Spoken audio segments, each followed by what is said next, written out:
నమస్తే, welcome to Suman TV. నేను మీ యామ్ని.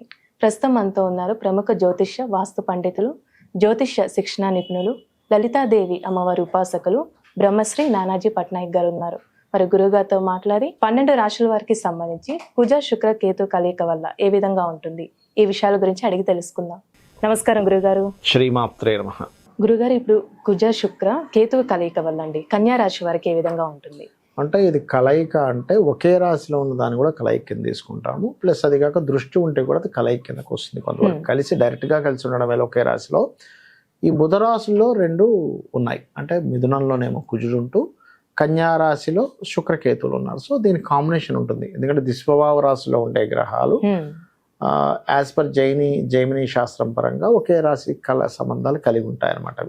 అయితే దీనివల్ల ఏమిటంటే దిస్వభావ రాశుల్లో ఉన్నప్పుడు ఏమవుతుందంటే అన్నీ రెండుగా జరుగుతూ కూడా ఉంటుంటాయి. అంటే ఎలాగ ప్రపంచ దేశవ్యాప్తంగా కొంత ప్రభుత్వం మీద వ్యతిరేకతలు రావడము, కొంచెం గవర్నమెంట్ వ్యక్తులు ప్రయాణం చేసే వాహనాలు కొంత ఇబ్బంది రావడం కానివ్వండి, స్త్రీల మీద అగాత్యాలు కానివ్వండి, వాతావరణం అనేకమైన చేంజెస్ ఇట్లాంటివి మనం చూస్తుంటాం. అయితే ఇక్కడ మనం కన్యా లగ్నం వారికి స్పెసిఫిక్గా కనుక చూసినట్లయితే సర్వసాధారణంగా ఎప్పటి నుంచో కేతువు యొక్క సంచారం రాశిలో జరుగుతుంది. ఈ కేతు సంచారం రాశిలో జరిగేటప్పుడు సర్వసాధారణంగా జరిగే ఫలితం ఏమిటి అంటే ఇది కొంచెం స్పిరిచువల్ యోగంతో పాటు ఆధ్యాత్మికమైనటువంటి ఆలోచనలతోని మరియు కొంతవరకు వైరాగ్యం విరక్తి సంబంధించిన ఆలోచన కూడా ఇస్తుంది. ఎందుకంటే కేతువు నాకేది వద్దు, నేను ఏమీ చేయను, ఈ థాట్స్ ఎక్కువగా ఇస్తూ ఉంటుంది. అలాంటప్పుడు శుక్రుడు కూడా వచ్చి చేరాడు. ఇది కొంత అమ్మవారి ఉపాసకులకు మంచిది చెప్పాలంటే. ఇప్పుడు చూడండి, కొంతమంది అమ్మవారి ఉపాసన రెగ్యులర్గా చేస్తున్నారు, వాళ్ళకి చాలా మంచిది. ఇంకొంచెం ఇన్డెప్త్గా వెళ్ళగలుగుతారు. కొన్ని నిదర్శనాలు జరుగుతాయి, వాళ్ళకి స్వప్నంలో కూడా అమ్మవారి యొక్క దర్శనం జరగవచ్చు, ఇట్లాంటివి జరుగుతాయి. కాకపోతే కుజుడు దృష్టి ఉన్నందుకు స్ట్రెస్ కూడా ఉంటుంది. ఎందుకంటే శుక్రకేతువులు ఉంటూ కుజుడు దృష్టి ఉంది అంటే ఏమిటి, ఇక్కడ ఇలా ఉన్నప్పుడు కొంతమంది వీళ్ళని ఏదైనా ప్రలోభ పెట్టడం ఎక్కువ జరుగుతూ ఉంటుంది కన్యా లగ్నం వారికి. అదేవిధంగా ఇక్కడ ధనాధిపతి భాగ్యాధిపతి అయ్యాడు. అంటే ధనస్థానాధిపతి తండ్రి కారకుడు అయ్యారు. అంటే ఏమిటి, తండ్రి యొక్క ధనాన్ని ఒక్కోసారి చూడండి, తండ్రి పిల్లలందరికీ కొంత ధనాన్ని ఇస్తాడు. ఇచ్చినప్పుడు వాళ్ళకి సఖ్యత లేకపోతే దాని గురించి ఏదైనా గొడవలు జరుగుతుంటాయి. లేదు, నేను తండ్రికి పలానా ఇది చేశాను కాబట్టి నాకు ఎక్కువ రావాలి, ఆస్తుల విషయంలో, ప్రాపర్టీస్ విషయంలో, మనీ విషయంలో, ముఖ్యంగా మనీ రిలేటెడ్ మ్యాటర్స్. అంటే ఏదో ఆస్తి మేము మనీ వచ్చింది, ఆ మనీ వచ్చినప్పుడు వాళ్ళ మధ్యన చిన్న డిస్ప్యూట్స్ స్టార్ట్ అవుతూ ఉంటాయి. అటువంటి విషయాల్లో కొంత చూసుకోవాలి. అదేవిధంగా ఇక్కడ భాగ్యస్థానము అనేటువంటిది ఏదైతే ఉందో, భాగ్యం అనేటువంటిది ఏంటంటే లాంగ్ జర్నీస్ స్థానం.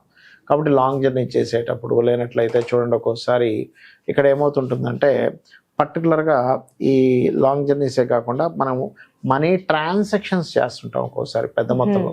ఈ మనీ ట్రాన్సాక్షన్ చేసే విషయంలోని కొన్నిసార్లు హైయర్ ఎడ్యుకేషన్ రిలేటెడ్ సంబంధించిన విషయంలో, అందులో పర్టికులర్గా సాఫ్ట్వేర్ రిలేటెడ్ సంబంధించినవి, లేనట్లయితే ఇప్పుడు ఏఐ అని వచ్చింది కొత్తగా, ఆర్టిఫిషియల్ ఇంటెలిజెన్స్. ఈ ఆర్టిఫిషియల్ ఇంటెలిజెన్స్ రిలేటెడ్ సంబంధించిన కోర్సెస్ నేర్చుకునే విషయంలో కూడా కొంచెం చూసుకొని నేర్చుకోవాల్సిన పరిస్థితి ఉంటుంది. ఎలా ఉంటుందంటే ఇప్పుడున్న పరిస్థితి, ఈ కోర్స్ నేర్చుకునేటప్పుడు దానికి అప్డేట్ వస్తుంది. కొంచెం అటువంటివి కొంచెం జాగ్రత్తగా చూసుకొని వీళ్ళు చేయాల్సిన పరిస్థితి ఉంది అనేటువంటిది స్పష్టంగా చూపిస్తుంది. అయితే అండి, ఇప్పుడు కన్యా రాశి వారికి ఇంకా మెరుగైన ఫలితం రావాలంటే ఎలాంటి పరిహారం అంటే? ఫస్ట్ ఆఫ్ ఆల్ అమ్మ, కన్యా రాశి వారికి ఎప్పుడైతే కన్యా లగ్నం కావచ్చు, రాశి కావచ్చు, రాశిలో ఎప్పుడైతే శుక్రకేతువులు ఉన్నారో ముఖ్యంగా ఉదయం నిద్ర లేచి చక్కగా మెడిటేషన్ చేయాలి. అది ఎవరిని, లక్ష్మీ గణపతిని లేదా అమ్మవారి మంత్రం ఏదైనా తీసుకొని చేస్తూ ఉండాలి. ఒకటి. రెండవది, సర్వసాధారణంగా కన్యా లగ్నంలో ఎవరైనా జన్మించారంటే వాళ్ళు వెంకటేశ్వర స్వామి ఆరాధన వాళ్ళకి లైఫ్ లాంగ్ అద్భుతమైన ఫలితాలు ఇస్తుంది. అంటే ఉదయం నిద్రలేచిన వెంకటేశ్వర స్వామిని చూసుకోవడము, సుప్రభాతం వింటూ నిద్ర లేవడం, వాళ్ళ రింగ్ టోన్సే నేనేం చెప్తానంటే వాళ్ళకి వాళ్ళు అలారమే అలా పెట్టుకోండి అని చెప్తాను. అప్పుడు ఆటోమేటిక్గా ఆ థాట్తో లెగుస్తారు కదా. సో ఆ రకంగా నిద్ర లేవడము. అండ్ అలాగే వీళ్ళు కొంచెం ఏంటంటే ఈ షష్టమాధిపతి పంచమంలోకి వస్తూ 12లో రవి బుధులు ఉన్నారు. సో 12లో ఉండే రవి బుధులు ఒక రకంగా చెప్పాలంటే ఇన్వెస్ట్మెంట్స్కి మంచి టైం ఇది. ఇన్వెస్ట్మెంట్స్కి, భూములు కొనుగోలు చేయడానికి. ఎందుకంటే ఒక కాంబినేషన్ ఎలా అయితే మనకి ఇబ్బందికరమైన ఫలితం ఇస్తుందో మంచి ఫలితం కూడా ఇస్తుంది. పెట్టుబడులకి చాలా మంచి టైం. ఎందుకంటే 12వ స్థానంలో బుధాదిత్య యోగం ఏర్పడుతుంది వీరికి 4-5వ తేదీల నుంచి. సో 5th నుంచి వీళ్ళకి ఒక స్పామ్ ఆఫ్ ఒక 13 days it's very good for మనకి ఇన్వెస్ట్మెంట్స్కి. అయితే వీళ్ళు ఎక్కువగా ఏంటంటే ఎంత వెంకటేశ్వర స్వామిని ఆరాధన చేస్తూ శుక్రకేతు కుజగ్రహాల దగ్గర దీపారాధన చేస్తూ గోవులకి బెల్లము క్యారెట్స్ తినిపిస్తున్నట్లయితే గ్రాసము తినిపిస్తున్నట్లయితే అన్ని విధాలా బాగుంటుంది వీరికి. ఇప్పుడు ప్రపంచవ్యాప్తంగా చూసుకున్నట్లయితే ఏ విధంగా ఉంది? మనం ఆల్రెడీ ఉట్టి శుక్రకేతువుల కలయిక ఒక 10-15 రోజుల క్రితం నుంచి ముందే మనం చెప్పాము ఏంటంటే కొంచెం స్త్రీల మీద కాస్త యగాయిత్యాలు, ఎందుకంటే శుక్రుడు స్త్రీలకు కారకుడు అమ్మ. ఈ కేతువుతో కలిసినప్పుడు కుజుడు దృష్టి ఉన్నప్పుడు ఇట్లాంటివి జరుగుతాయని చెప్పి మనం ఆల్రెడీ ప్రిడిక్ట్ చేసాం. అదే రకంగా మనకి కనబడుతుంది కూడా. నిన్న మొన్న ఏదో సంథింగ్ ఈ పార్టీ వాళ్ళు ఏదో చేసిన ఒక హీరోయిన్ విషయంలో కూడా మనకి జరుగుతుంది. అంటే ఏమిటంటే దీని ప్రభావం ఇంకొక 18 రోజుల వరకు దీని ప్రభావం ఉంటుంది. అదేవిధంగా ఈ కుజుడు ఇప్పుడు ఈ మిథునంలో ఉండడం కాకుండా నెక్స్ట్ సెప్టెంబర్ 20కి కర్కాటకంలో కూడా వెళ్తాడు. అప్పుడు ఆ కుజుడు శుక్రుడిని కాకుండా శుక్రుడి సంబంధం కాకుండా అక్కడ శని సంబంధం కూడా పెట్టుకుంటాడు.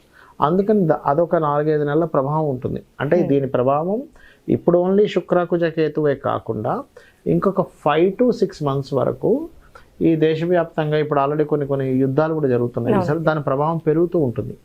పెరగడము లేనట్లయితే కొన్ని అంటే ప్రభుత్వం కొన్ని డ్రాస్టిక్ నిర్ణయాలు తీసుకోవడం ద్వారా దాని యొక్క ప్రభావం పడడం ఇట్లాంటివన్నీ కూడా ఉంటాయి. అంటే ప్రభుత్వం మీద వ్యతిరేకతనిచ్చేటువంటి గ్రహస్థితి నడుస్తుంది ప్రజెంట్ ఇప్పుడు.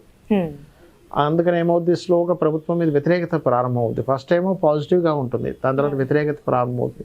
అంటే మల్టిపుల్గా జరుగుతూ ఉంటాయి. ఒకవైపు వ్యతిరేకించేవారు ఎక్కువ మంది, ఒకవైపు ప్రభుత్వాన్ని సమర్థించే వాళ్ళు ఎక్కువ మంది. ఎలా ఉంటుందంటే ఇప్పుడు ఇవాళ రేపు మీరు చూడండి, ఏదో ఒక ఇష్యూస్ నడుస్తూ సమర్థించే వాళ్ళు వ్యతిరేకించే వాళ్ళు పెరుగుతూ వస్తున్నారు ప్రతి విషయాన్ని, ఇష్యూని. ఆ రకంగా ఏమవుతుందంటే ప్రభుత్వ సంబంధించినటువంటి విషయాల్లో, ఎందుకంటే ఇక్కడ రవి కూడా మనకి శుక్రకేతువుల మీదుగా ప్రయాణం చేయనున్నాడు ఆయన.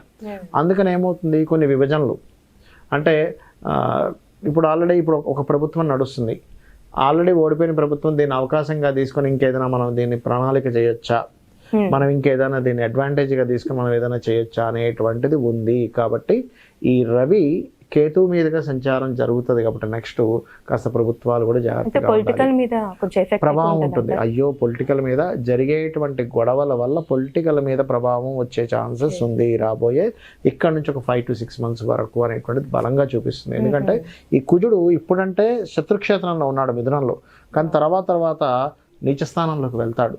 నీచస్థానంలోకి ఎప్పుడైతే వెళ్ళి తను శనిని వీక్షిస్తాడో, అష్టమంలో ఉండే శనిని, అక్కడి నుంచి అష్టమంలో ఉండే శనిని వీక్షిస్తాడో, శని కుజులు ఎప్పుడైతే వీక్షణ జరుగుతుందో ఏమవుతుందంటే ఈ ఫలితాలు ఇస్తుంది. అలాగే కొంత వాహన ప్రమాదాలు, శుక్రుడు వాహనాలకు కారకుడు.